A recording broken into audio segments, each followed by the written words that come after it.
गाड़ियों का काफिला, मंत्री पद की ठसक और अपना मंत्री वाला रुतबा। ये सतपाल महाराज हैं, वही सतपाल महाराज जो हरिद्वार के प्रभारी मंत्री हैं, जिनके हरिद्वार से गुमशुदा होने पर बहुत सारे सवाल उठे हैं। आपदा के तकरीबन 10 दिन बाद और मुख्यमंत्री की अपील के तकरीबन 4 दिन बाद सतपाल महाराज को हरिद्वार जाने की याद आई और उन्होंने सबसे पहले जायजा लिया भीमगोड़ा बैराज का।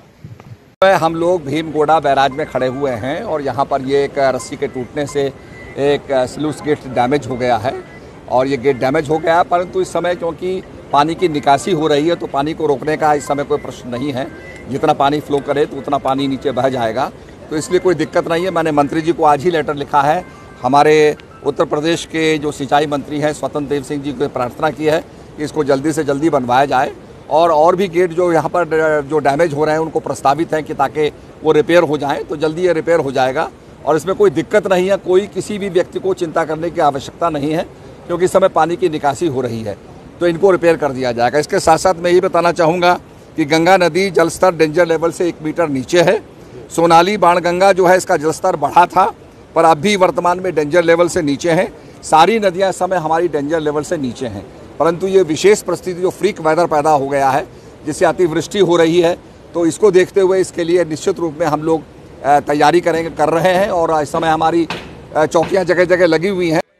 सतपाल महाराज को हरिद्वार जाने की याद तो आई, लेकिन यहाँ भी हद तब हो गई जब वो सबसे ज्यादा प्रभावित इलाके लक्सर में जाने की बजाय हरिद्वार के भीमगोड़ा बैराज गए। ये गनीमत है कि सतपाल महाराज को लक्सर का दुख दिख रहा है और उस दुख पर वो अफसोस भी जता रहे हैं। मुझे बहुत दुख है और बहुत अफसोस है और निश्चित रूप में वहाँ पर एक यूके 13 बांध तोड़ दिया गया, लोगों ने उसको डैमेज कर दिया जिससे पानी बहुत ज़्यादा लक्सर में आ गया है। उसको रिपेयरिंग चल रही है और जल्दी बनकर तैयार हो जाएगा। निश्चित रूप में हम लोग चर्चा करेंगे, इसकी मुख्यमंत्री जी से बातचीत करेंगे और कुछ निर्णय करेंगे। धन्यवाद। अब सतपाल महाराज मुख्यमंत्री से कब बात करेंगे, कब कैबिनेट में चर्चा होगी, ये तमाम ऐसे सवाल हैं जिनको लेकर भी सवाल उठ रहे हैं। लेकिन सतपाल महाराज का इतना देरी से हरिद्वार पहुंचना, वो भी बाढ़ प्रभावित इलाकों में न जाना, और भी गंभीर मसला है। देखिए, राजनीति नहीं करनी चाहिए, ये सबका समस्या है। जो भी हमारी धार्मिक संस्थाएं हैं सबसे मदद लेनी चाहिए। हमारी धार्मिक संस्था ने भी इस समय अनाज बांटा है, तो जो सबको मिल करके इस चुनौती का सामना करना चाहिए। इसमें छींटाकशी नहीं करनी चाहिए बल्कि मिल करके काम करना चाहिए। हम एक होकर काम करेंगे तो इस जो फ्रीक वेदर है और बड़ा इससे हम निपट पाएंगे। धन्यवाद। आपदा के मुद्दे पर मंत्री ने क्या किया, सरकार ने क्या किया, ये तो भगवान जानता है, लेकिन सतपाल महाराज अपनी संस्था का जरूर प्रचार कर रहे हैं। दूसरी ओर वो विरोधियों को नसीहत भी दे रहे हैं कि आपदा पर सियासत मत कीजिए, लेकिन सवाल कई गंभीर हैं।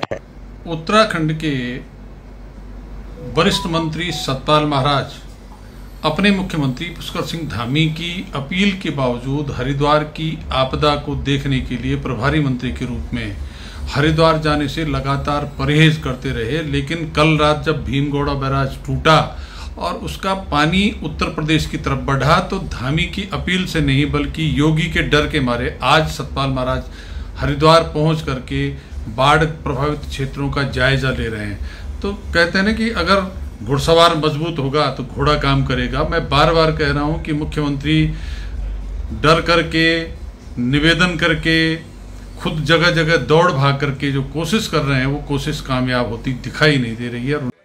तो क्या सतपाल महाराज मुख्यमंत्री धामी की अपील पर नहीं बल्कि योगी के डर से हरिद्वार पहुंचे? अब ये अलग दिलचस्प पहलू है, लेकिन सवाल सरकार की सक्रियता, सरकार के मंत्रियों की कार्यप्रणाली पर हैं। बाढ़ प्रभावित और आपदा प्रभावितों को मदद कैसे मिलेगी, इसको लेकर भी चुनौतियां अभी बरकरार हैं।